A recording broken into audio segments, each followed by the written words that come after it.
Hi and welcome to workshop on object oriented programming. ये एक workshop है, although उस वर्कशॉप का सेशन नंबर 1 है और हमारी कोशिश यही होगी कि हम इस वर्कशॉप को डिफरेंट सेशन पर रखें और हर एक सेशन जो होगा वो एक दूसरे आने वाले सेशन का क्या होगा, प्री रेक्विजिट होगा। और अगर आपने इससे पहले तक ऑब्जेक्ट ओरिएंटेड प्रोग्रामिंग नहीं पढ़ी है तो कोई मसला नहीं है, अगर आपने प्रोसीजर बेस ही पढ़ी है तो भी ये वर्कशॉप आपके लिए बहुत फ़ायदेमंद है। मेरा नाम फ़ाद हुसैन है और स्टार्ट करते हैं कि एक्चुअली ऑब्जेक्ट ओरिएंटेड प्रोग्रामिंग क्या है और एक्चुअली इस अप्रोच से हम किस तरह से प्रोग्रामिंग की दुनिया पर एक नई क्रिएशन कर रहे होते हैं या अपने प्रोग्रामिंग को किस तरह से एक तरतीब दे रहे होते हैं। ठीक है, let's start. So what is object oriented programming? Although जितनी भी हमारे पास लेटेस्ट प्रोग्रामिंग लैंग्वेज है जिसमें हम C# की बात करते हैं या C++ की बात करते हैं और इसके अलावा जितनी अदर प्रोग्रामिंग लैंग्वेज है जिसमें एडिशनल फंक्शनैलिटीज़ हैं और वक्त के साथ साथ वो काफ़ी फेमस हैं, उनमें से ज़्यादातर प्रोग्रामिंग लैंग्वेज ऑब्जेक्ट ओरिएंटेड ही हैं। ठीक है, और इस वर्कशॉप का पर्पस भी यही है कि जो किसी भी लेवल पर आप जा रहे हो, ऑल्दो आप इंटरमीडिएट लेवल पर सॉफ्टवेयर इंजीनियर हो या डिज़ाइनर हो या फिर आप एलिमेंट्री लेवल पर हो, स्टार्टिंग लेवल पर हो, तो ऑब्जेक्ट ओरिएंटेड प्रोग्रामिंग के जो क्वेश्चंस हैं या कोर कॉन्सेप्ट हैं वो सबसे ज़्यादा फ्रिक्वेंटली आस्क्ड क्वेश्चन है in the starting level of your interview. अगर आप इस पे ग्रिप रखते हैं, हैंड्स ऑन एक्सपीरियंस रखते हैं, तो मैं समझता हूँ कि सिलेक्शन के चांसेस सबसे ज़्यादा होते हैं कैंडिडेट के। तो डेफिनेशन क्या बता रही है ऑब्जेक्ट ओरिएंटेड प्रोग्रामिंग एक्चुअली है क्या? Object oriented programming is a programming paradigm based on the concept of object which can contain data in the form of fields often known as attribute or properties।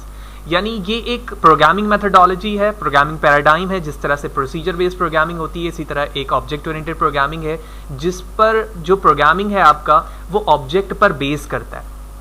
वो object different चीज़ें contain कर सकता है in the form of fields, जैसे वो attribute रख सकता है, कोई प्रॉपर्टीज रख सकता है, ठीक है, and also in the form of procedure जिसको हम मेथड भी कहते हैं, वो भी चीज़ें इसमें आ सकती हैं।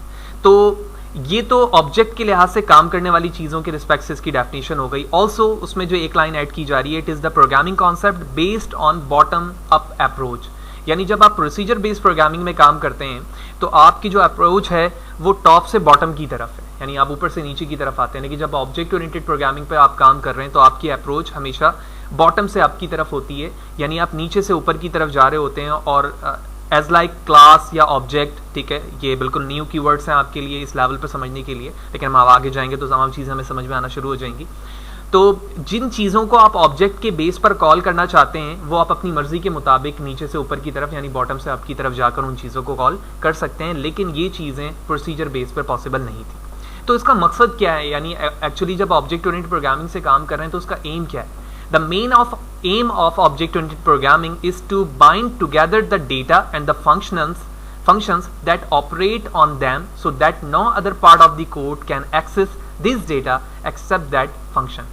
यानी मेन एम ये है कि हम अपने डेटा को फंक्शंस के साथ बाइंड करना चाहते हैं ताकि जिस वक्त आप फंक्शन को कॉल करें तो सिवाय उस फंक्शन के रेस्ट ऑफ द पार्ट, जो उसके अलावा जो चीज़ें हैं वो उसके साथ कॉल ना हो सके। यानी जो आपने सेपरेट चंक ऑफ कोड बनाया जिस पर्पज़ के लिए, वही डेटा बाइंड होकर जो भी आपकी लॉजिक है उसके बिहाफ पर वो काम करे और वो चीज़ें रिट्रीव हो जाएं और जो भी फंक्शनैलिटीज़ या जो कोडिंग आपने उसमें लिखी है वो आपके डिस्प्ले पर काम कर रही हो। तो फर्स्ट स्लाइड पर हमने ये समझ लिया कि एक्चुअली ऑब्जेक्ट ओरिएंटेड प्रोग्रामिंग क्या है, क्यों इस्तेमाल कर रहे हैं, इसका एम क्या है। ये एक पैराडाइम है और इसी तरह ये बॉटम अप अप्रोच को यूज़ करता है। इसके बाद बारी आती है इसके कुछ पिलर्स के। पिलर्स से मुराद ये है कि ऑब्जेक्ट ओरिएंटेड प्रोग्रामिंग के 4 ऐसे पिलर्स हैं जिस पर आपकी ऑब्जेक्ट ओरिएंटेड प्रोग्रामिंग बेस करती है। इन सिंपल वर्ड, जब आप एक प्रोजेक्ट बनाते हो या कोई भी आप प्रोग्राम शो करते हो तो सबसे पहले अगर आप ये कह रहे हो कि ये ऑब्जेक्ट ओरिएंटेड प्रोग्रामिंग के बेस पर काम किया गया इस प्रोजेक्ट के अंदर, तो सबसे पहले चेकर जो है, जो चेक करने वाला है, वो उन चीज़ों को देखता है कि क्या उनके अंदर ये पिलर्स से रिलेटेड चीज़ें इस्तेमाल हुई हैं। ठीक है, दूसरी इंपॉर्टेंट बात ये है कि जो मेजॉरिटी हमारे साइंटिस्ट हैं, जो बड़े साइंटिस्ट हैं जिन्होंने इन प्रोग्रामिंग पैराडाइम को डिज़ाइन किया, उनके नज़दीक ऑब्जेक्ट ओरिएंटेड के 4 पिलर हैं, namely encapsulation, inheritance, polymorphism and abstraction. जबकि कुछ साइंटिस्ट ये कहते हैं कि इसके 5 पिलर हैं और 5वें पिलर को वो एक्सेप्शन हैंडलिंग कहते हैं, which mean try and catch. ठीक है, लेकिन ये तमाम पिलर्स हमें उस वक्त ही समझ में आएंगे, यानी इनकैप्सुलेशन, इनहेरिटेंस या polymorphism, abstraction and exception handling का कॉन्सेप्ट हमें उस वक्त समझ में आएगा जब हम ये समझेंगे कि एक्चुअली जब प्रोग्रामिंग में काम स्टार्ट होता है ऑब्जेक्ट ओरिएंटेड पर, उसमें हमारे पास बेसिक चीज़ें क्या होती हैं। जब तक हम उन बेसिक चीज़ों को नहीं समझेंगे उस वक्त तक हमें ये पिलर्स की वर्किंग समझ में नहीं आएगी। उन बेसिक चीज़ों में क्या हो सकता है, अगर आप राइट इमेज पर देखें तो एक क्लास है और एक ऑब्जेक्ट है, ये उन बेसिक पार्ट में से एक है। तो इसी तरह सबसे पहले हम प्रैक्टिकल सेशन पर जाने से पहले इन 6 चीज़ों को समझना चाहते हैं जो कि ऑब्जेक्ट ओरिएंटेड का एक बेसिक आप कह लें कि बेसिक कॉन्सेप्ट है। जब तक आप इन चीज़ों को नहीं समझते हैं उस वक्त तक आप पिलर्स को बहुत अच्छे तरीके से नहीं समझ पाते। तो सबसे पहला जो कॉन्सेप्ट है इन 6 चीज़ों में वो क्लास, यानी क्लास क्या चीज़ है, ऑब्जेक्ट क्या है, नेम स्पेसेस क्या हैं, फंक्शन या मेथड क्या हैं, इसी तरह कंस्ट्रक्टर और इसके टाइप्स क्या हैं, और इसी तरह दी स्ट्रक्चर्स क्या चीज़ है और ये किस लिए इस्तेमाल की जाती है। जब हम इन 6 चीज़ों को समझ लेंगे तो फिर हम आसानी के साथ उन पिलर्स की तरफ जा सकते हैं और बहुत ईजिएस्ट वे में और least number of the code, यानी सबसे कम लाइन ऑफ कोड से कोशिश करेंगे कि हम उस कॉन्सेप्ट को समझें, ताकि इन फ्यूचर जब भी हमें किसी चीज़ के हवाले से पूछा जाए तो ना सिर्फ हम उसकी थ्योरेटिकली डेफिनेशन बता सकें बल्कि उसको प्रैक्टिकली भी कोड करके दिखा सकते हैं। तो सबसे पहले डेफिनेशन समझते हैं कि एक्चुअली क्लास क्या है। तो क्लास के हवाले से बताया जा रहा है it is a type of user defined data type, यानी यूजर के जरिए से डिफाइन किया वो डेटा टाइप्स होता है which hold its own data members and member function, जिसके अंदर आप कुछ लोकल या ग्लोबल वेरिएबल्स डिफाइन कर सकते हैं, इसी तरह उसमें फंक्शंस बना सकते हैं which can be accessed and use by creating an instance of that class, जो कि जब आप उस क्लास को यूज करना चाहते हैं तो उसके लिए आपको एक इंस्टेंस बनाना होता है, यानी उसका एक ऑब्जेक्ट बनाना होता है। और इसी तरह एक class is like a blueprint for an object, जो क्लास है हमारा वो एक ब्लूप्रिंट ऑब्जेक्ट है, ठीक है। जिस तरह से आप किसी जब कोई स्ट्रक्चर बना रहे होते हो कोई भी काम शुरू करने से पहले, तो उसी चीज़ के लिए एक क्लास को की डेफिनेशन बताई जा सकती है कि जब भी हम काम स्टार्ट करेंगे तो एक स्ट्रक्चर बनेगा हमारा। इसी चीज़ को नीचे बताया जा रहा है in simple word, it is a prototype और building block structure for starting work in object oriented programming approach, यानी जब आप ऑब्जेक्ट ओरिएंटेड पे काम स्टार्ट करते हैं तो क्लास बनाए बगैर आप अपने काम को स्टार्ट ही नहीं कर सकते। ये आपकी डिजाइनिंग स्ट्रक्चर है या प्रोटोटाइप है, जब तक ये नहीं बनेगा उसमें कोई चीजें बनाई नहीं जा सकती। उसके बाद बारी आती है ऑब्जेक्ट की। An object is an identifiable entity with some characteristics and behaviour, ठीक है। ये एक एंटिटी है जिसके कुछ कैरेक्टरिस्टिक या बिहेवियर हो सकते हैं। इसी तरह ये इंस्टेंस ऑफ अ क्लास होता है, यानी क्लास का ऑब्जेक्ट है उसका एक हिस्सा है। When a class is defined, no memory is allocated, but when it is initiated, that is an object is created, which mean तो मेमोरी उसे क्या कर दी जाती है, अलॉट कर दी जाती है। यानी जब तक आप क्लासेस बना रहे हो तो अभी तक आपके मेमोरी में ये चीज़ डिफाइन नहीं है, कोई मेमोरी उसके लिए रिजर्व नहीं है कि कुछ एक्चुअल डेटा इसके अंदर स्टोर है। लेकिन जैसे तुमने ऑब्जेक्ट क्रिएट किया, यानी इंस्टेंस ऑफ अ क्लास बनाया, तो आप देखते हो कि उसके लिए एक सेपरेट मेमोरी एलोकेट कर दी जाती है आपके रैम में, जिसके जरिए से वो डेटा आपके उस ऑब्जेक्ट पर सेव होकर आपको दिख रहा होता है। तो 2 चीज़ें हमें यहाँ पर समझ में आ गई कि क्लास क्या चीज़ है और ऑब्जेक्ट क्या है। तो अब हम देखते हैं कि प्रैक्टिकली ये क्लास, जिस तरह से हमने डेफिनेशन पे देखा कि प्रोटोटाइप है, बिल्डिंग ब्लॉक है, और इसी तरह ऑब्जेक्ट जो है हमारा इंस्टेंस ऑफ अ क्लास है जिसके जरिए से मेमोरी एलोकेट होती है, एक्चुअली ये प्रैक्टिकली C# पर हम किस तरह से कर सकते हैं। ऑल्दो डेफिनेशन हमारी किसी भी प्रोग्रामिंग मेथोडोलॉजी में हमेशा सेम रहेगी, लेकिन जब आप कोडिंग टर्मिनोलॉजी में आओगे तो जो उस लैंग्वेज की सिंटैक्स है उसके मुताबिक वो चीज़ चेंज हो जाएगी। तो इस वक्त जो हम प्रैक्टिकली देख रहे हैं वो चीज़ C# पे देख रहे हैं, तो इस वक्त मैं एक C# पे कंसोल बेस्ड प्रोजेक्ट बनाऊंगा और उस पर हम प्रैक्टिकल इस चीज़ को देखेंगे। ओके, तो ये कंसोल बेस्ड एक प्रोजेक्ट है और इस कंसोल बेस्ड प्रोजेक्ट का नाम मैंने रखा हुआ है ऑब्जेक्ट ओरिएंटेड प्रोग्रामिंग वर्कशॉप 1। और डिफ़ॉल्ट तौर पे जब आप अपने मशीन पर प्रोजेक्ट को ओपन करते हो कंसोल बेस, तो वो डिफ़ॉल्ट तौर पे एक नेम स्पेस पर आता है जो आपके प्रोजेक्ट का नाम होता है, और एक डिफ़ॉल्ट क्लास होती है प्रोग्राम, और उसके अंदर मेन मेथड होता है। मेन मेथड की एग्जांपल ऐसे है जैसे जब तक आप अपने घर के मेन दरवाजे को एक्सेस नहीं करते, यानी उस पर दाखिल नहीं हो सकते, उस वक्त तक आप उसके जो अंदर मौजूद कमरे हैं उस रूम्स को आप एक्सेस नहीं कर सकते। तो यही प्रोजेक्ट की डेफिनेशन है, यानी जब भी आप किसी प्रोजेक्ट को रन करना चाहते हैं तो मेन गेट पर, यानी उस प्रोजेक्ट के मेन फंक्शन पर आके बताएंगे कि एक्चुअली ये चीज़ हम एग्जीक्यूट करना चाहते हैं, ये प्रोग्राम चलाना चाहते हैं। तो सबसे पहले तो हम समझते हैं कि क्लास क्या चीज़ है। तो ये एक नेम स्पेस है, ऑल्दो नेम स्पेस के हवाले से भी हम बात करेंगे, लेकिन इस वक्त हमने 2 डेफिनेशन देखी है, क्लास की और ऑब्जेक्ट की। तो इस नेम स्पेस के अंदर आप नंबर्स ऑफ क्लासेस बना सकते हैं। तो ये बॉडी एक क्लास की है, इस बॉडी के बाद अगर मैं आकर यहाँ पे क्लास बनाऊंगा तो इट इज़ वैलिड। तो मैंने इसका नाम रखा एम्प्लॉय और इसकी बॉडी बना दी। इस एम्प्लॉय क्लास के अंदर जैसे हमने देखा था कि आप उसमें ग्लोबल लोकल वेरिएबल बना सकते हैं और फंक्शन भी बना सकते हैं। लिहाजा इस वक्त सिर्फ समझने के एतबार से मैं एक फंक्शन बनाता हूं, पब्लिक वॉइड एम्प्लॉय फंक्शन 1, और उसके बाद मैंने इस पे वही टैक्स लिख दिया जो हमारे फंक्शन का नाम है। तो ये हमारी क्लास क्रिएट हो चुकी है जिसके अंदर एक फंक्शन मौजूद है। अब मैं चाहूं तो इसके ऑब्जेक्ट को क्रिएट कर सकता हूं। इट इज नॉट नेसेसरी कि जब भी आप ऑब्जेक्ट बनाओगे तो मेन मेथड में ही बनाओगे, आप किसी भी दूसरे मेथड में बना सकते हो। जो इसके तफसीलन बात होगी इन जो इसके पिलर्स हैं कि कहाँ पर किस तरह से ऑब्जेक्ट बनते हैं एक्सेट्रा, वहाँ पर जाकर हमारी बात होगी। लेकिन इस लेवल पर हम ये सिर्फ ये समझ रहे हैं कि ऑब्जेक्ट बनाने के लिए ज़रूरी है कि आप किसी क्लास के अंदर मेथड पे बनाएं। लिहाजा हम सिर्फ उसे कॉल करना चाहते हैं, यही वजह है कि क्लास के मेन मेथड पे जाकर मैं ऑब्जेक्ट क्रिएट कर। लिहाजा जो हमारे क्लास का नाम होता है उसी नाम से हम ऑब्जेक्ट क्रिएट करते हैं। आप ओबीजे की जगह कोई भी मीनिंगफुल नाम रख सकते हैं। तो मैंने इस वक्त जो नाम यानी ऑब्जेक्ट क्रिएट किया है उसका नाम ओबीजे है, ठीक है, that is the instance of your class. और उसके बाद जब ओबीजे डॉट प्रेस करेंगे तो आप उन फंक्शंस को रिट्रीव कर सकते हैं, यहाँ पर कॉल कर सकते हैं जो आपके उसमें मौजूद है क्लास में। तो मैंने उसे कॉल किया, कॉल करने के बाद आप देख रहे हैं वो चीज़ टर्मिनेट हो गई। कंट्रोल F5 करके अपने प्रोग्राम को एग्जीक्यूट करूंगा और जो फंक्शनैलिटीज़ आपने अपने फंक्शंस पे लिखी हुई है एम्प्लॉय फंक्शन 1, आप देख रहे हैं वो यहाँ पर आकर प्रिंट हो चुकी है। इसी तरह से क्या आप फंक्शंस कितने ऑब्जेक्ट बना सकते हैं? भाई आप जितने चाहें ऑब्जेक्ट बना सकते हैं अपनी क्लास के। इसी तरह मैंने इन दोनों लाइनों को कॉपी किया, पेस्ट किया, OBJ1 एक दफ़ा इस्तेमाल कर चुका हूँ, लिहाजा मैं दोबारा यूज़ उसे with respect to the another name of object नहीं कर सकता। यही वजह है कि मैंने इसका नाम OBJ1 कर दिया, बाकी चीज़ें सेम रहेंगी। कंट्रोल F5 किया और आप देख रहे हैं कि फंक्शंस हमारे उसी तरह से कॉल हो रहे हैं। तो हमने प्रैक्टिकली देख लिया कि एक्चुअली क्लास क्या चीज़ है और ऑब्जेक्ट क्या है, कैसे बनाते हैं और किस तरह से हम उसे एग्जीक्यूट कर रहे होते हैं। आगे चलते हैं। तो क्लास ऑब्जेक्ट जानने के बाद हमारे पास जो कॉन्सेप्ट आता है फंक्शन या फिर मेथड का। तो सबसे पहले एक सिंपल वर्ड पर हमें ये समझना है कि एक्चुअली फंक्शन और मेथड पर डिफरेंशिएट यानी बेसिक डिफरेंस है क्या, ये दोनों वर्ड क्यों इस्तेमाल किए जाते हैं। तो फंक्शन की डेफिनेशन हम प्रोसीजर बेस्ड प्रोग्रामिंग जब कर रहे होते हैं, विच मीन सी प्रोग्रामिंग की अगर मैं बात करूं तो वहां पर हम अपने मेथड को फंक्शंस कहते हैं या फंक्शन कहते हैं, जबकि ऑब्जेक्ट ओरिएंटेड प्रोग्रामिंग के अंदर आप अपने फंक्शन को मेथड कह रहे होते हैं। ठीक है, अब ये फंक्शन या मेथड दोनों सेम चीज हो गई, विच मीन तो इसकी डेफिनेशन ये है कि जब आप अपने प्रोग्राम में कोई चंक ऑफ कोड कर रहे होते हो जो किसी स्पेसिफिक पर्पस के लिए होता है, उस चीज को आपकी हमेशा कोशिश ये होती है कि आप एक सेपरेट फंक्शन में बनाएं। ठीक है, जो आपकी क्लास की बिहेवियर को शो कर रहा होता है कि एक्चुअली जो क्लास के अंदर काम हो रहा है उसका क्या बिहेवियर है। कार है, कार की ड्राइव उसका एक बिहेवियर है, उसकी स्टेट डिफाइन की जा रही है, वो तमाम चीजें एक फंक्शंस के अंदर की जाती हैं। तो फंक्शन भी समझ में आ गया हमें और मेथड भी, और इसके डिफरेंस भी हमें समझ में आ गए। What is name space?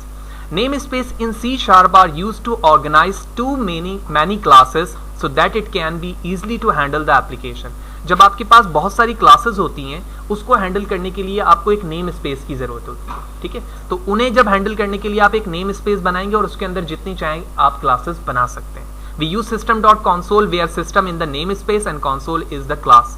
तो जब आप console.writeline लिखते हैं तो सिस्टम की जो डेफिनेशन बताई जा रही है कि system is a name space and console is the name of your class, जो कि बिल्ट इन क्लास है हमारी, उसका नाम है। To access the class of the namespace we need to use namespace name dot class name. यानी जब आप किसी क्लास को एक्सेस करना चाह रहे हैं जो किसी दूसरे नेम स्पेस पे मौजूद है, तो सबसे पहले आप नेम स्पेस का नाम लिखेंगे और उसके बाद उसकी क्लास का नाम रखेंगे और देन आप उसके अंदर मौजूद किसी भी फंक्शनैलिटीज को एक्सेस कर सकते हैं। We can use using keyword so that we don't have to use complete name all the time. यानी अगर आपने ऊपर जो नेम स्पेसेस हम ऐड करवा रहे होते हैं यूजिंग के साथ, अगर आपने उसका नाम लिख दिया तो आप देखेंगे कि आपको बार बार नाम लिखने की जरूरत नहीं आएगी। तो जिस तरह से हमने स्टार्टिंग पे देखा कि ऑब्जेक्ट और क्लास क्या है, तो अब हम प्रैक्टिकली देखते हैं कि फंक्शंस और नेम स्पेस क्या है। ऑल दो फंक्शंस तो हम बना चुके हैं, तो नेम स्पेस पर हमारा टारगेट रहेगा कि नेम स्पेस क्या है और किस तरह से बनाई जाती है। तो कोड पे वापस चलते हैं।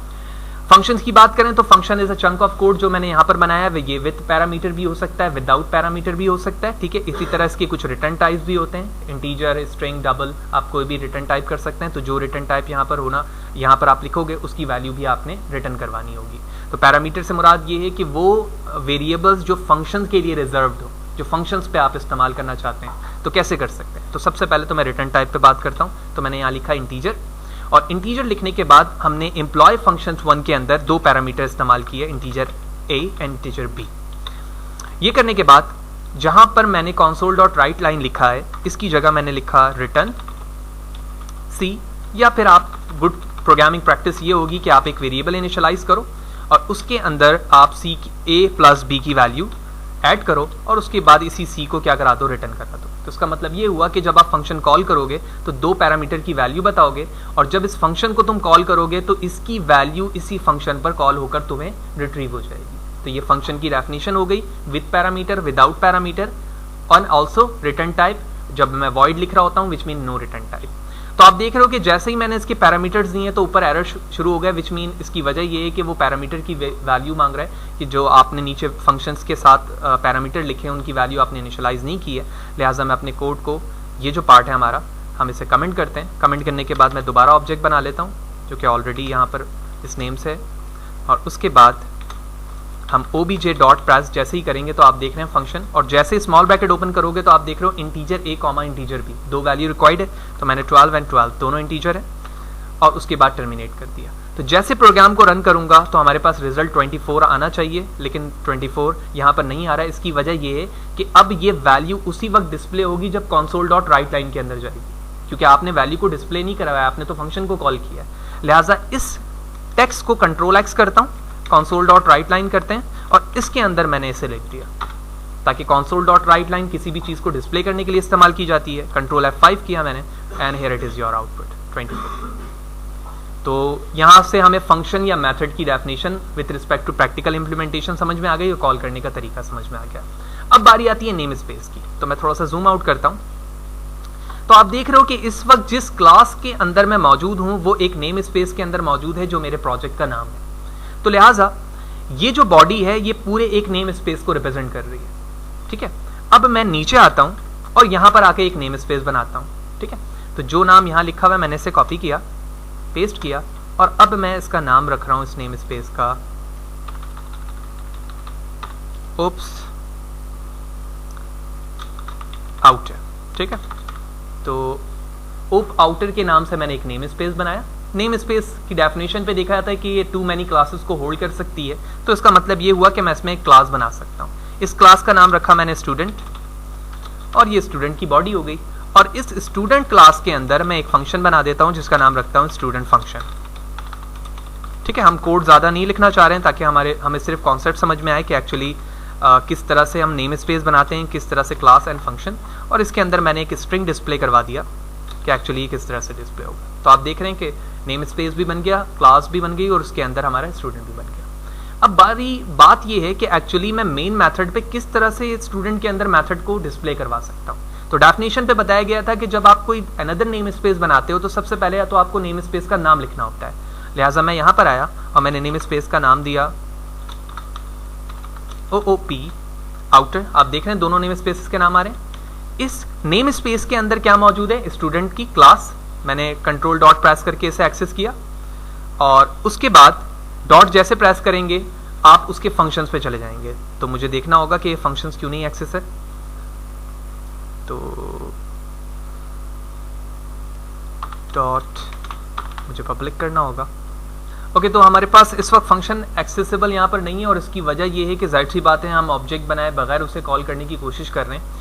तो हमारे पास एक स्ट्रेट फॉरवर्ड ईजीएस्ट वे ये है कि हम अपने फंक्शन को स्टैटिक कर दें। ठीक है, जो कहाँ पर मौजूद है, क्लास के अंदर यानी स्टूडेंट के अंदर।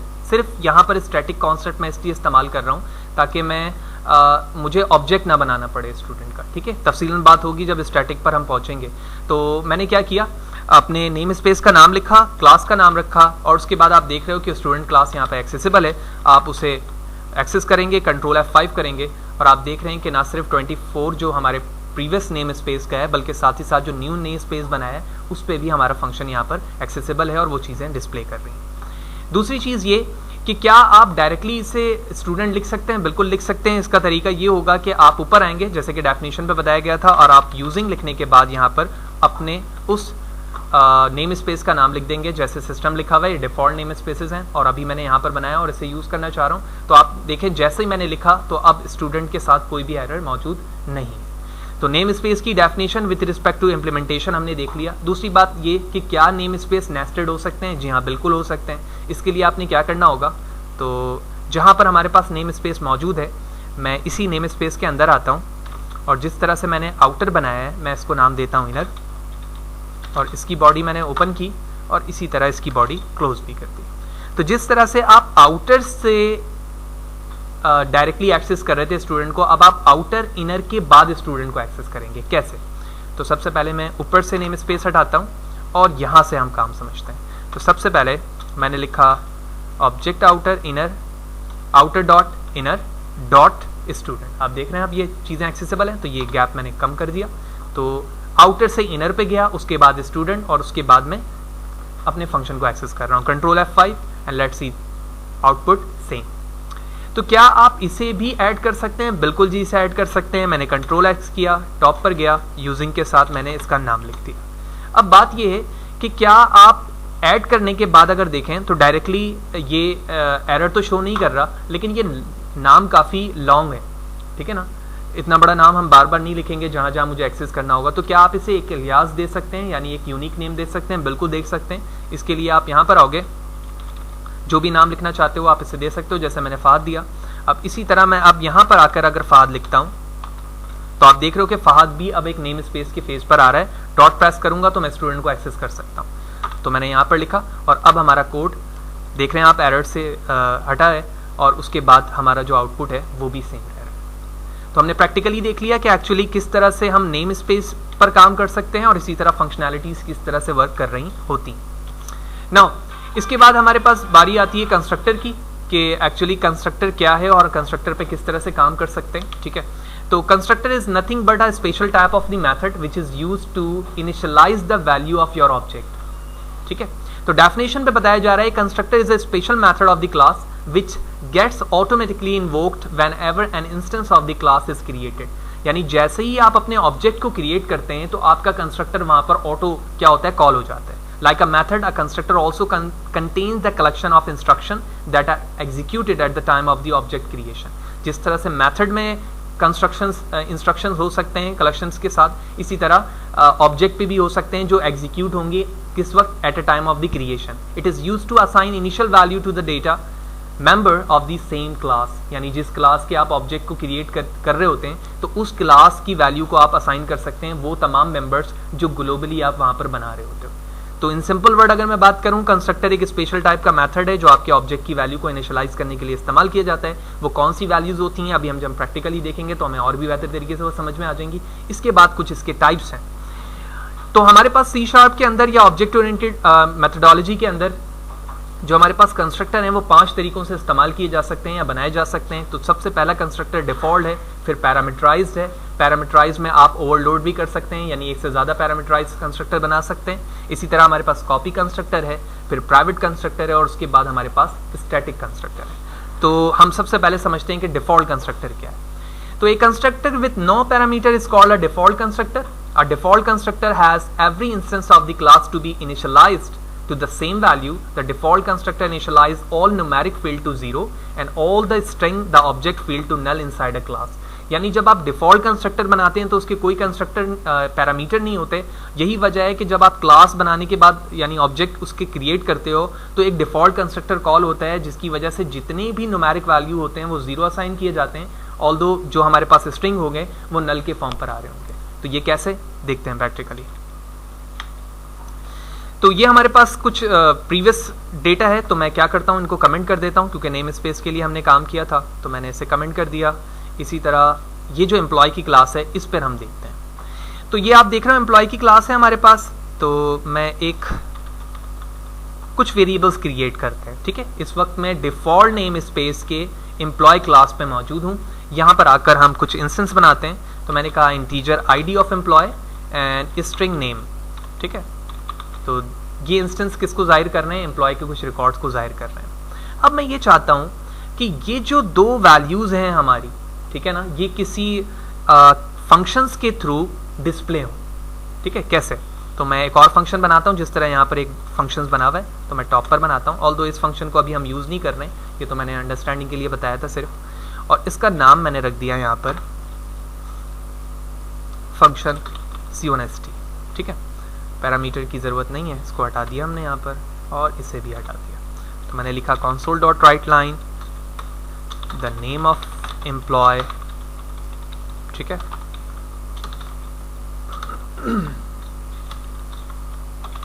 And it's name. तो आईडी के बाद हम नेम डिस्प्ले करवाएंगे।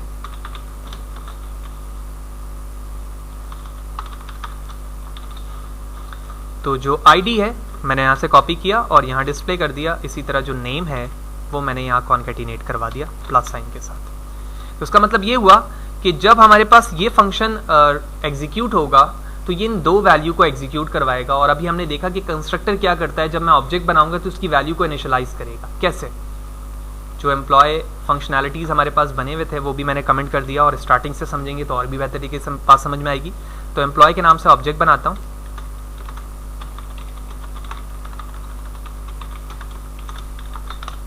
तो आप देख रहे हो जैसे ही मैंने स्मॉल ब्रैकेट ओपन क्लोज किया तो इस वक्त जो हमारे पास ऑब्जेक्ट बना तो उस ऑब्जेक्ट के अंदर जो इंस्टेंस थे हमारे यानी आईडी और नेम, वो दोनों चीजें भी क्या हो गई, उसकी वैल्यू असाइन हो गई डिफॉल्ट तौर पे। ऑल्दो मैंने कंस्ट्रक्टर बनाया नहीं है, ठीक है। तो जब मैंने कंस्ट्रक्टर नहीं बनाया और उसके बाद ओबीजे लिखने के बाद मैंने अपने फंक्शन को कॉल कर लिया यहाँ पर जो कंस्ट के नाम से था, और उसके बाद मैं इनकी वैल्यू को डिस्प्ले करता हूँ, विच मीन इस फंक्शन को। Control F5 and let's see. Okay, something wrong. Okay, name space की अब जरूरत नहीं है। आप देख रहे हो कि जो न्यूमेरिक वैल्यू थी वो 0 आ गई, जो डेफिनेशन पे भी बताया जा रहा था, और जो हमारे स्ट्रिंग वैल्यू है वो नल के फॉर्म पर यहाँ पर कुछ भी शो नहीं हो रहा है। लेकिन ये कैसे मुमकिन है? हमने तो कोई कंस्ट्रक्टर बनाया नहीं। तो इसका जवाब ये है कि जब आप कोई भी कंस्ट्रक्टर नहीं बनाते हैं तो डिफॉल्ट तौर पे आपका कंपाइलर एक कंस्ट्रक्टर बनाकर रखता है जिसको हम डिफॉल्ट कंस्ट्रक्टर कहते हैं, और वो किस तरह से दिखता है वो हम देखते हैं यहाँ पर। तो वो कंस्ट्रक्टर किस तरह से दिखता है? पब्लिक, जो आपके क्लास का नाम होगा वही आपके कंस्ट्रक्टर का नाम होगा, ठीक है, क्योंकि डेफिनेशन पे देखा ये एक स्पेशल टाइप का मेथड है, ठीक है, और उसके बाद इसका कोई रिटर्न टाइप नहीं होता। तो ये जो चीज बनाई गई है इसे हम कंस्ट्रक्टर कहते हैं। तो ये डिफॉल्ट कंस्ट्रक्टर है, ये जब आप नहीं बनाते हो तो भी आपका प्रोग्राम रन होता है, और जब बना लिया है आपने उसके बाद भी आप रन करेंगे तो रिजल्ट विल बी सेम, और आप देख रहे हैं कि हमारा रिजल्ट अभी भी सेम है। तो कंस्ट्रक्टर बनाने के बाद हमें ये पता है कि ये ऑब्जेक्ट की वैल्यू को इनिशियलाइज कर रहा है जब आपने कोई भी वैल्यू यहाँ पर नहीं लिखी, और आप देख रहे हैं कि डिफॉल्ट कंस्ट्रक्टर कॉल हुआ और जो डेफिनेशन के रिस्पेक्ट से 0 एंड नल वैल्यू हमारी डिस्प्ले हो गई। तो हमने पहले कंस्ट्रक्टर के टाइप को देख लिया जो डिफॉल्ट कंस्ट्रक्टर है। इसके बाद बारी आती है parameterised constructor. As a name suggest कि आपके उसी कंस्ट्रक्टर पे जो डिफॉल्ट है उसमें पैरामीटर इन्वॉल्व हो जाएगा। A constructor have at least one parameter is called a parameterized constructor। जिस कंस्ट्रक्टर में एक पैरामीटर आ गया वो पैरामीटराइज हो गया। It can initialize each instance of a class to different values। यानी आप हर एक ऑब्जेक्ट के अंदर डिफरेंट वैल्यूज इनिशियलाइज कर सकते हैं, यानी कंस्ट्रक्टर की वैल्यू दे सकते हैं, ठीक है। तो कैसे दे सकते हैं देखते हैं। तो अभी आपने देखा कि जब आपने यहाँ पर डिफॉल्ट कंस्ट्रक्टर बनाया तो आपकी वैल्यू 0 आई। तो क्या ऐसा मुमकिन है कि मैं ऑब्जेक्ट में जाकर अपनी मर्जी से वैल्यू बताऊं यहाँ पर, जो कि डेफिनेशन पे बताया गया था? बिल्कुल मुमकिन है। तो वो किस तरह से? जो सेकंड टाइप पे बताया गया कि पैरामीटराइज्ड कंस्ट्रक्टर। तो मैंने इस फंक्शन को कॉपी किया, पेस्ट किया। पेस्ट करने के बाद मैंने एक वेरिएबल बनाया इंटीजर आईडी एंड इसी तरह स्ट्रिंग नेम। तो आप देख रहे हो कि जो हमारे पास इंस्टेंस हैं उन्हीं नाम से मैंने वेरिएबल बना लिया है, तो कोई इशू नहीं है। आप किस तरह से इस आईडी को इस आईडी के बराबर करेंगे, इसके लिए आपको C# एक टेक्निक देता है दिस कीवर्ड का। तो जब आप दिस लिखकर कॉल करोगे तो वो वेरिएबल कॉल होंगे जो आपके इंस्टेंस के हैं, उसे आप बराबर कर दोगे उस आईडी के जो आपने अपने कंस्ट्रक्टर पे लिखा है। फिर इसी तरह मैंने दिस डॉट नेम लिखा और इससे बराबर कर दिया नेम के। तो इसका मतलब ये हुआ कि अब आपने एक और पैरामीटराइज कंस्ट्रक्टर बनाया है, और इस कंस्ट्रक्टर का फोकस ये है कि आप ऑब्जेक्ट बनाते वक्त चेक करेंगे कि आप किस कंस्ट्रक्टर को यूज करना चाहते हैं। ये कैसे पता चलेगा? आप अपने मेन मेथड पे जाएं, दोबारा से ऑब्जेक्ट क्रिएट करें, और आप देख रहे हैं जैसे मैंने स्मॉल ब्रैकेट ओपन किया अब यहां पर ऑप्शन 1 एंड 2 का है। ये 1 एंड 2 बता रहा है कि आप किस कंस्ट्रक्टर को यूज करना चाहते हैं। 1 पे डिफॉल्ट है और सेकंड पे पैरामीटराइज है। तो पैरामीटराइज में आप वैल्यू बताएं। तो वैल्यू मैंने इंटीजर 1 दिया और नेम दे दिया मैंने यहाँ पर अली, और उसके बाद मैंने इसे टर्मिनेट किया। अब मैं अपने obj1 के जरिए से उसी फंक्शन को कॉल करता हूं जिसे मैंने डिफॉल्ट पे कॉल किया था, प्रोग्राम रन किया, and here it is your output. तो फर्स्ट पे आप लाइन पे देख रहे हो ये डिफॉल्ट कंस्ट्रक्टर के साथ आउटपुट है, और सेकंड वो है जो पैरामीटराइज के साथ है, जिसके जरिए से हमारी चीजें यहाँ डिस्प्ले हो गई। इसी के साथ हमारे पास कॉन्सेप्ट था parameterise plus overload. Parameterise overload का मतलब ये है कि मैं एक और कंस्ट्रक्टर बनाऊं, लेकिन उसमें नंबर ऑफ पैरामीटर को क्या कर दूं, वेरी कर दूं, यानी डिफरेंट टाइप्स के बना दूं या फिर कम या ज्यादा कर दूं ऊपर वाले से। तो मैं एक और यहाँ पर इंटीजर ऐड करता हूँ और उसका नाम रख देता हूँ सैलरी। तो इंटीजर सैलरी जब मैंने यहाँ की है तो मुझे ग्लोबल भी देनी होगी, और इस पे देने के बाद मैंने यहाँ पर इस वैल्यू को भी डिफाइन कर दिया। तो आप देख रहे हैं कि अब हमारे पास दो ऐसे कंस्ट्रक्टर हैं जो ओवरलोड के साथ मौजूद हैं। तो जिस तरह से मैंने एम्प्लॉय फंक्शन कंस्ट के नाम से बनाया है, इसी तरह मैं एक और फंक्शन बनाता हूं और इस फंक्शन के अंदर इसका नाम 1 कर रहा हूं। साथ ही साथ मैं क्या करता हूं, सैलरी को भी डिस्प्ले कराता हूं। तो मैंने यहां पर प्लस साइन दिया और कहा and salary is inverted comma close plus, और उसके बाद मैंने अपने वेरिएबल का नाम लिख दिया। तो आप देख रहे हैं कि अब हमारे पास एक और फंक्शन है एम्प्लॉय फंक्शन कंस्ट 1 के नाम से, जिसमें मैंने तीनों को यूज किया है। ठीक है, लिहाजा जब आप यहां पर आओगे और एक और दफा ऑब्जेक्ट क्रिएट करोगे, तो जैसे मैंने ऑब्जेक्ट क्रिएट किया यहां पर obj2 के नाम से, तो अब आप एक चेंजेस देखोगे यहां पर कि अब हमारे पास नंबर ऑफ कंस्ट्रक्टर 3 आ रहे हैं। ठीक है, 1 default, second parameterise and parameterise overload. तो जब आप पैरामीटराइज ओवरलोड पे यानी तीसरे फंक्शन को जब कॉल करना चाहोगे और ये यूज करोगे, तो 2 की वैल्यू तो डिस्प्ले होगी, लेकिन थर्ड की वैल्यू किस पे चले जाएगी, डिफॉल्ट पर। तो यही वजह है कि हम इस वक्त थर्ड को यूज कर रहे हैं। क्यों? क्योंकि मैं जिस सेकंड फंक्शन को यूज करना चाहता हूं उसमें 3 है, लिहाजा मैंने यहां पर दोबारा से 2 लिखा और name and the salary will be 45,000, और उसके बाद मैंने अपने ऑब्जेक्ट को कॉल किया 2 को, और मैंने कंस्ट 1 को कॉल किया क्योंकि इसमें 3 पैरामीटर हैं, और उसके बाद प्रोग्राम को रन किया। तो आप देख रहे हैं तीसरे वाले कंस्ट्रक्टर पे तीनों चीजें आ रही हैं, लेकिन अगर मैं तीसरे वाले पर दूसरे वाले डिफॉल्ट कंस्ट्रक्टर को उस पैरामीटराइज को यूज करूं, तो 2 वैल्यू तो ये डिस्प्ले कर पाएगा, लेकिन सैलरी वाली वैल्यू को दोबारा से ये कहां पर जंप करा देगा, डिफॉल्ट पर। Let's see. तो आप देख रहे हैं कि तीसरी वैल्यू उसकी कहां पर चली गई, डिफॉल्ट पर, जो कि स्टार्टिंग पर हमने डिस्कस किया था। तो दोनों टाइप्स को हमने यहां पर देख लिया कि एक्चुअली डिफॉल्ट कंस्ट्रक्टर क्या है, पैरामीटराइज और पैरामीटराइज ओवरलोड क्या चीज है।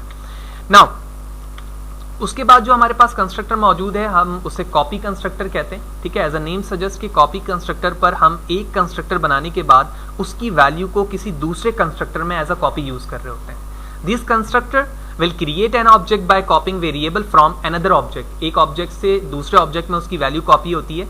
It's main use is to initialise a new instance to the value of an existing instance. यानी एक ऑब्जेक्ट मौजूद है, उसका नाम फॉर एग्जांपल obj1 है, उस obj1 में जो भी वैल्यू मौजूद है मैं उसे obj2 के अंदर इस्तेमाल करना चाह रहा हूं, यानी कॉपी बनाकर उसको यूज करना चाह रहा हूं। कैसे कर सकते हैं इसे?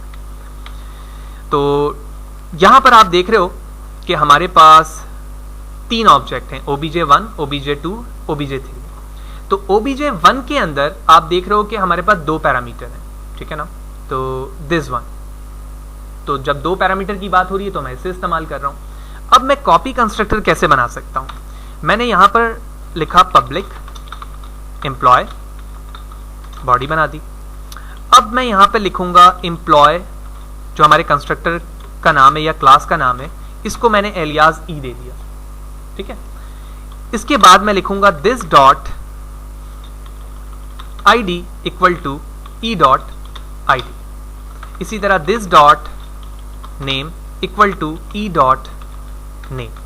तो इसका मतलब ये हुआ कि जो कंस्ट्रक्टर तुम यहां पर बना रहे हो वो कंस्ट्रक्टर एक्चुअली ऑलरेडी कहीं मौजूद है जिसके अंदर 2 पैरामीटर हैं। तो कौन सा वो कंस्ट्रक्टर है? वो ये वाला है। तो इसी कंस्ट्रक्टर को एज अ ई नाम इस्तेमाल करते हुए मैं यहां पर यूज कर रहा हूं। तो अब इसको इनिशियलाइज किस तरह से किया जाएगा? तो सबसे पहले तो मुझे यह समझना है कि 2 पैरामीटर वाले कंस्ट्रक्टर को मैं इस्तेमाल कहां कर रहा हूं। तो 2 पैरामीटर वाला कंस्ट्रक्टर यहां पर इस्तेमाल हो रहा है, लिहाजा इसके नीचे आकर मैं एक और ऑब्जेक्ट बनाता हूं, एम्प्लॉय obj3। ठीक है, 2 ऑलरेडी बना हुआ है, और न्यू एम्प्लॉय।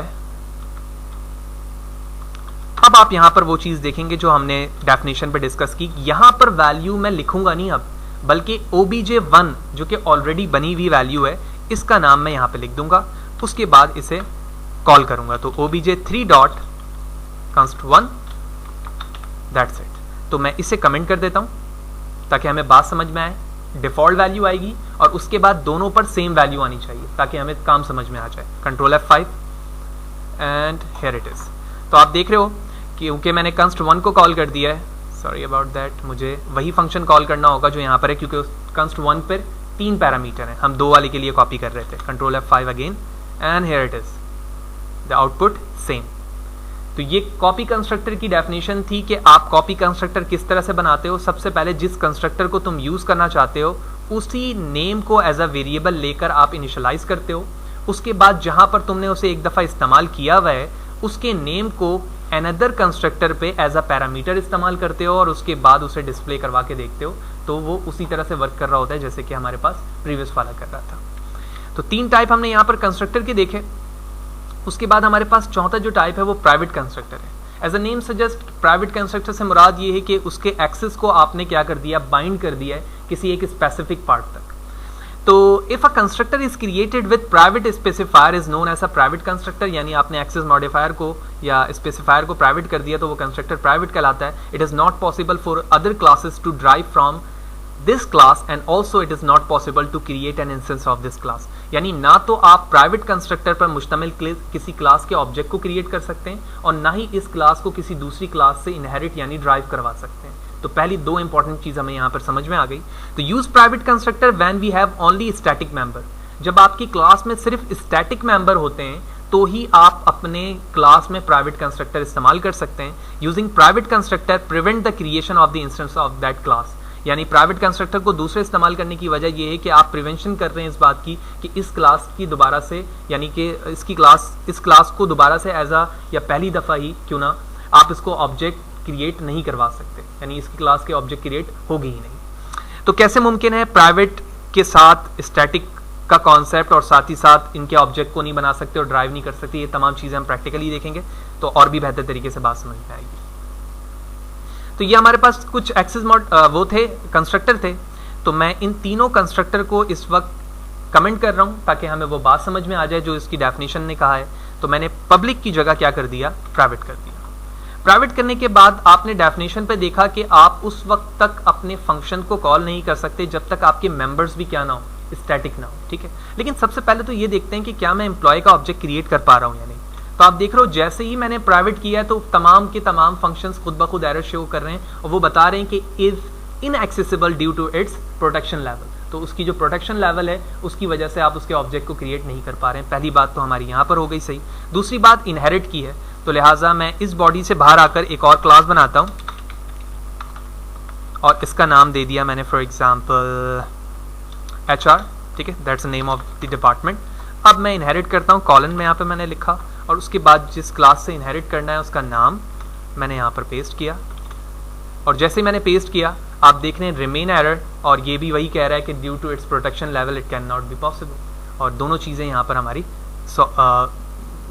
यहाँ पर पता चल गई हमें और साबित हो गया कि ये दोनों चीज़ें मुमकिन यहाँ पर नहीं। ओके, तो दोनों पॉइंट समझने के बाद मैं इस क्लास को हटा देता हूँ क्योंकि इसका कोई काम नहीं है। हमने दोनों कॉन्सेप्ट को देख लिया। अब बारी आती है कि स्टैटिक मेंबर के साथ हम इसे किस तरह से एक्सेस करते हैं। तो सबसे पहले जितने वेरिएबल्स थे मैंने स्टैटिक किया इन्हें, ठीक है, और साथ ही साथ जिस फंक्शन को मुझे कॉल करना है उसे भी मैं स्टैटिक कर देता हूँ। ऑल्दो एक ही फंक्शन पे काम है लेकिन सिर्फ अंडरस्टैंडिंग के लिए मैं तमाम को स्टैटिक कर रहा हूँ ताकि हमें कॉन्सेप्ट समझ में आ जाए।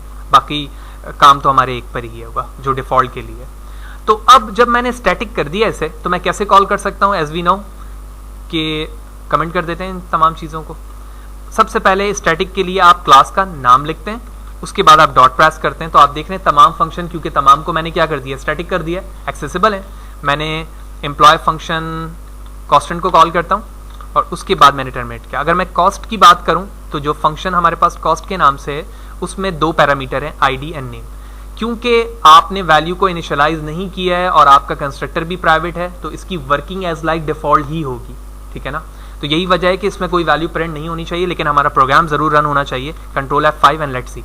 तो आप देख रहे हैं कि प्रोग्राम हमारा एग्जीक्यूट हुआ और इसने डिफॉल्ट वैल्यू यहाँ पर शो की। तो डेफिनेशन के रिस्पेक्ट से हमने वो तमाम चीज़ें देखी कि डिफॉल्ट प्राइवेट कंस्ट्रक्टर क्या है, किस तरह से बनता है और हम क्यों बनाते हैं। जब हमारे पास जो हमारे एक्सेस हैं यानी जो इंस्टेंस हैं वो स्टैटिक हों, फंक्शंस और इसी तरह मेंबर्स, तो हम प्राइवेट कंस्ट्रक्टर को बना सकते हैं। और उसकी दो वजह अहम ये थी कि जब आप प्रिवेंट करना चाहते हैं कि आप अपनी क्लास के ऑब्जेक्ट को क्रिएट ना कर सकें और साथ ही साथ आप इसे किसी दूसरी क्लास से ड्राइव ना कर सकें, तो इसलिए हम प्राइवेट कंस्ट्रक्टर बनाते हैं। Now last type of the constructor it's a static constructor. Static constructor वो नहीं है जो अभी हमने प्रीवियस में अपने एक्सेस जो हमारे वेरिएबल्स थे या फंक्शन थे उन्हें स्टैटिक किया। एक्चुअली ये खुद कंस्ट्रक्टर क्या होगा, स्टैटिक होगा। तो स्टैटिक कंस्ट्रक्टर के अंदर ना तो एक्सेस मॉडिफायर होंगे और ना ही उसके पैरामीटर होंगे। यानी अभी तक हमने पब्लिक और प्राइवेट लिखा था, अब सिर्फ और सिर्फ हम क्या लिखेंगे, स्टैटिक और उसके बाद अपनी क्लास का नाम।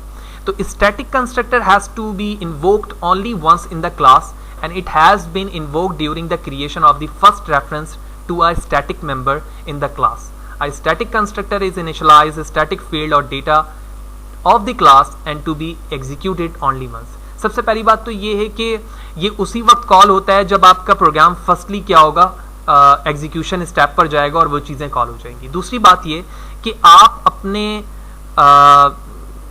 क्लास के लिए जब ऑब्जेक्ट क्रिएट करते हो तो जितनी दफ़ा आप ऑब्जेक्ट क्रिएट करते हो उतनी ही दफ़ा ही आपके कंस्ट्रक्टर कॉल होते हैं, क्योंकि डेफिनेशन ही यही थी कि जब ऑब्जेक्ट की वैल्यू को इनिशियलाइज करने के। लेकिन जब आप स्टैटिक कंस्ट्रक्टर बनाते हो तो स्टैटिक कंस्ट्रक्टर आपके पूरे होल प्रोजेक्ट पर जितनी दफ़ा भी आप ऑब्जेक्ट बना लो एक ही दफ़ा कॉल होगा, ठीक है। उसके बाद इसके कुछ पॉइंट है। It can not be called directly, आप इसे डायरेक्टली कॉल नहीं कर सकते। Execution then the user has no control, इस पर यूजर का कोई कंट्रोल नहीं होता।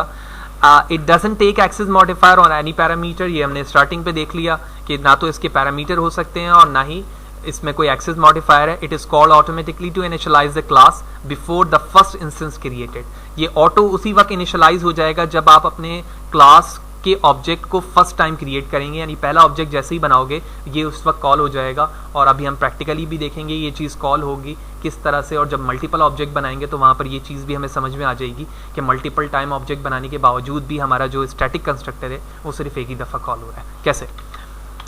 तो जहाँ पर आपने अपने कंस्ट्रक्टर को प्राइवेट किया हुआ था, अब मैं प्राइवेट की जगह स्टैटिक लिख रहा हूँ और जाहिर सी बात है ना ही रिटर्न टाइप दे सकता हूँ और ना ही पैरामीटर दे सकता हूँ। अब बात करते हैं कि मैं एक और कंस्ट्रक्टर बनाता हूँ और उसका नाम रखता हूँ पब्लिक, जो हमारा डिफ़ॉल्ट कंस्ट्रक्टर है, ठीक है ना। तो डिफ़ॉल्ट कंस्ट्रक्टर मैंने बनाया और इसकी बॉडी बना दी और उसके बाद हम यहाँ पर एक लाइन लिख देते हैं सिर्फ, ठीक है, और एम्प्लॉय कंस्ट्रक्टर, और इसी लाइन को मैंने कॉपी किया, पेस्ट किया और इसका नाम रख दिया मैंने डिफ़ॉल्ट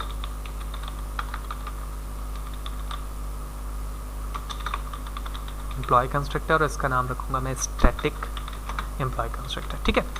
तो ये करने के बाद जाहिर सी बात है अब मुझे स्टैटिक लिखने की ज़रूरत नहीं है क्योंकि स्टैटिक पर हम लास्ट टाइम काम कर रहे थे, तो साथ ही साथ मैं ऐसे भी हटा देता हूँ स्टैटिक को भी, ठीक है। अभी हमारा जो फोकस है वो स्टैटिक के साथ साथ डिफ़ॉल्ट का है क्योंकि डेफिनेशन पे हमने यही देखा था। तो इसे भी कमेंट करता हूँ और सबसे पहले हम ऑब्जेक्ट बनाते हैं। तो मैंने ऑब्जेक्ट क्रिएट किया एम्प्लॉय के नाम से, न्यू एम्प्लॉय, और obj डॉट आप किसी भी फंक्शन को कॉल कर लें, ठीक है, क्योंकि हमारा फोकस क्या है कि उन दोनों को हम किस तरह से कॉल कर सकते हैं। अच्छा, मैं एम्प्लॉय कांस्टेंट को कर लेता हूँ, ठीक है। तो प्रोग्राम रन किया मैंने। अब देख रहे हो सबसे पहले जो कॉल हुआ वो स्टैटिक एम्प्लॉय कंस्ट्रक्टर कॉल हुआ, उसके बाद डिफ़ॉल्ट वाला हुआ। यानी डेफिनेशन पे यही बताया गया कि जैसे आप क्रिएट करेंगे सबसे पहले आपकी जो कंस्ट्रक्टर कॉल होगा वो स्टैटिक वाला होगा। अब दूसरे पॉइंट हमारे पास ये है कि क्या मैं मल्टीपल टाइम ऑब्जेक्ट बनाऊंगा तो दोनों चीज़ें कॉल होंगी, वो कैसे मुमकिन है। मैंने एक और ऑब्जेक्ट क्रिएट किया, इसका नाम 1 रखा, बाकी जो चीज़ें कॉल हो रही हैं वो वैसी हैं। मैंने प्रोग्राम रन किया और अब आप देख रहे हो स्टैटिक एक दफ़ा कॉल हुआ, डिफ़ॉल्ट, उसके बाद आपका फंक्शन चला, फिर डिफ़ॉल्ट, फिर आपका फंक्शन चला, लेकिन स्टैटिक दोबारा नहीं आया, स्टैटिक एक ही दफ़ा है। तो ये बेसिक डिफरेंट था कि स्टैटिक फंक्शंस के थ्रू से आप क्या कर सकते हैं, अपने प्रोग्राम को रिस्ट्रिक्ट कर रहे हैं कि एक ही दफ़ा आपका कंस्ट्रक्टर कॉल हो। बनाने का तरीका भी हमने देखा कि स्टैटिक किस तरह से बनाते हैं, और साथ ही साथ हमने डिफ्रेंशिएट भी कर लिया कि एक डिफ़ॉल्ट कंस्ट्रक्टर और ये स्टैटिक कंस्ट्रक्टर में क्या फ़र्क है। तो ये पांचों टाइप्स थे हमारे कंस्ट्रक्टर के। जिसको हमने देखा। और उसके बाद आज के इस वर्कशॉप का हमारा लास्ट टॉपिक है वो क्या है, डिस्ट्रक्टर। ठीक है ना, डिस्ट्रक्टर्स क्या चीज़ है। तो डिस्ट्रक्टर पे जाने से पहले कुछ इंपॉर्टेंट पॉइंट हैं कंस्ट्रक्टर के, वो भी हम देख लेते हैं। ऑल्दो हमने पांचों टाइप्स अभी हमने प्रैक्टिकली भी करी और थ्योरेटिकली भी देखा कि कंस्ट्रक्टर हमेशा जो हमारी क्लास का नाम है उसके नाम के साथ होता है, यानी वही नाम होना चाहिए उसका, उसके अलावा किसी नाम से आप कंस्ट्रक्टर नहीं बना सकते। कंस्ट्रक्टर ना एब्स्ट्रैक्ट हो सकता है, ना फाइनल हो सकता है, ना सिंक्रोनाइज हो सकता है। Within a class you can create only one static constructor, आप स्टैटिक एक ही बना सकते हो। एक constructor doesn't have any return type, no event void, कोई रिटर्न टाइप नहीं होता। Parameterised can be parameterised constructor, लेकिन स्टैटिक नहीं हो सकता। ठीक है, ऑल्दो नॉन स्टैटिक यानी जो डिफॉल्ट हैं या पैरामीटराइज्ड हैं वो आप कर सकते हैं। Class can have any number of the constructor, जितने चाहे आप बना सकते हैं। Access modifier can be use in constructor declaration to control it which other class can call the constructor, यानी आप उसमें एक्सेस मॉडिफायर बना सकते हैं, जिस तरह से हमने पब्लिक लिखकर देखा या फिर उसको प्राइवेट लिखकर भी देखा। जब पब्लिक लिख रहे हैं तो दूसरी क्लास में एक्सेसिबल है, जब प्राइवेट लिख रहे हैं तो ना तो हम उसके ऑब्जेक्ट को क्रिएट कर सकते हैं और ना ही हम उसे ड्राइव कर सकते हैं यानी इनहेरिट कर सकते हैं। तो एट लास्ट हमारे पास डिस्ट्रक्टर है। Destructors is nothing but method as like constructor और एज लाइक जो हमारे पास सिंपल मेथड होते हैं उसी तरह से, जो कि क्लास के अंदर इस्तेमाल किया जाता है, बनाया जाता है। और इसका पर्पस क्या है, ताकि हम डिस्ट्रॉय कर सकें इंस्टेंस ऑफ दैट क्लासेस और class when they are no longer needed. यानी जब आपने ऑब्जेक्ट क्रिएट किया और ऑब्जेक्ट को इनिशियलाइज करने के बाद उसकी वैल्यू डिस्प्ले करवा दी, तो अभी तक हमने डेफिनेशन पे भी देखा था कि जब आप क्लास बनाते हो तो मेमोरी एलोकेट नहीं होती, यानी जैसे ही तुम लेकिन ऑब्जेक्ट क्रिएट करते हो मेमोरी क्या हो जाती है, एलोकेट हो जाती है। तो जब आपका वो ऑब्जेक्ट किसी इस्तेमाल के लिए नहीं है तो अब उसकी जरूरत नहीं है तुम्हें। ठीक है, वो बिला वजह क्या कर रहा है, आपकी मेमोरी को कंज्यूम कर रहा है। लिहाजा डिस्ट्रक्टर का काम यही है कि उस इम्प्लिसिटी उस चीज को क्या करे, गार्बेज कलेक्टर पे मूव करे, जिसकी वजह से आपका प्रोग्राम जो है इन्वोक होने से बचे। ठीक है, यही वजह है कि आप किसी प्रोग्रामर का इस चीज पे कंट्रोल नहीं होता, उस चीज पे उसको कंट्रोल करे कि वो गार्बेज कलेक्टर किस तरह से वर्क कर रहा है। तो यही वजह है कि जब हमारा ऑब्जेक्ट क्रिएट हो जाए और हमारा काम हो जाए तो हम चाहते हैं कि गार्बेज कलेक्टर में वो तमाम वैल्यूज चले जाए और हमारे मेमोरी क्या हो जाए, एम्प्टी हो जाए, ताकि हम आसानी से काम कर सकें। कुछ पॉइंट है इसके जो C# के अंदर इस्तेमाल किए जाते हैं। डिस्ट्रक्टर इस class can be represented by using tilde. ठीक है, टिल्ड का एक साइन है जो कि हमारे कीबोर्ड पे अल्फाबेट के ऊपर जो नंबर है 1 2 3 उस 1 से पहले उसको शिफ्ट के साथ जब आप प्रेस करेंगे तो वो साइन आ जाएगा। The instructor in C# wouldn't accept any parameter and access modifier, ना ही आप इसमें एक्सेस मॉडिफायर दे सकते हैं और ना ही आप इसमें पैरामीटर दे सकते हैं। The destructor will invoke automatically whenever an instance of the class is no longer needed, यानी जाहिर सी बात है ये खुद ब खुद उसे डिस्ट्रॉय करता है जब उसकी ज़रूरत ऑब्जेक्ट की वैल्यू की नहीं होती है फर्दर। इसी तरह ये इन्वोक करता है by garbage collector whenever the class object that are no longer needed in the application, यानी जब भी उसकी ज़रूरत हमारे पास ख़त्म हो जाती है, फर्दर ज़रूरत नहीं होती, तो वो उसको इन्वोक करके कहाँ ले जाता है, गार्बेज कलेक्टर के ज़रिए से इसको इन्वोक करवाता है, ताकि आपका जो काम है या आपकी जो मशीन है, सिस्टम है, वो ज़्यादातर क्या रहे, एक्सेसिबल रहे और रेस्ट पोजीशन पर रहे। तो प्रैक्टिकली कैसे पॉसिबल है, बहुत आसान तरीका है जो अभी हमने पॉइंट पे भी देखा। तो जहाँ पर आपके पास कंस्ट्रक्टर है उसी के नीचे आप डिस्ट्रक्टर कैसे बनाएंगे, टिल्ड का साइन और उसके बाद आपकी क्लास का जो नाम है। तो मैंने एम्प्लॉय लिखा और उसके बाद मैंने बॉडी ओपन क्लोज कर दी। तो जैसे ही मैंने ये बॉडी ओपन क्लोज की हमारा डिस्ट्रक्टर बन गया, और जैसे ये डिस्ट्रक्टर बना हमारा तमाम काम होगा, और काम होने के बाद ऑब्जेक्ट की वैल्यू गार्बेज कलेक्टर पे मूव हो जाएगी और आपका काम सफिशिएंटली डिस्प्ले पे भी होगा और मेमोरी को भी आपके रेस्ट मिलेगा, यानी वो चीज़ वहाँ पर डिलीट हो जाएगी। तो कंट्रोल F5 मैंने मूव किया, आप देख रहे हैं कोई भी चेंजेस नहीं हुई कोड पे, क्योंकि कोई भी चीज़ें मैंने नहीं लिखी वहाँ पर, और एक सिंपलेस्ट वे पे मैंने डिस्ट्रक्टर लिखा और उसके बाद हमारा प्रोग्राम एग्जीक्यूट हुआ और साथ ही साथ गार्बेज कलेक्टर पे वो तमाम वैल्यू मूव हो गई। तो होपफुली ये वर्कशॉप काफ़ी फ़ायदेमंद साबित हुई होगी, जिसमें हमने बड़े इंपॉर्टेंट चीज़ों को डिस्कस किया कि एक्चुअली डिस्ट्रक्टर क्या है। लेकिन उससे पहले हमने जो इंपॉर्टेंट चीज़ें पढ़ी उसमें से क्लास जाना, हमने ऑब्जेक्ट जाना, इसी तरह से नेम स्पेसेस क्या हैं और किस तरह से बनाते हैं, किस तरह से यूज़ करते हैं, क्यों यूज़ करते हैं, वो चीज़ें हमने देखी। फंक्शन और मेथड्स क्या हैं, दोनों सेम चीज़ें हैं। और इसी तरह कंस्ट्रक्टर क्या चीज़ है, क्यों बना रहे हैं, कितने टाइप्स के हैं, तमाम चीज़ों को थ्योरी और प्रैक्टिकल देखा, और साथ में हमने लास्ट में क्या देखा, डिस्ट्रक्टर देखा। तो that is the end of your part 1 of workshop. Next session पर जब हम जाएंगे वर्कशॉप पे तो हम अपने जो ऑब्जेक्ट ओरिएंटेड के पिलर्स हैं जो हमने बिल्कुल स्टार्टिंग की स्लाइड पर डिस्कस किया, उनको हम इंडिविजुअली देखेंगे, theoretically and practically. Thank you.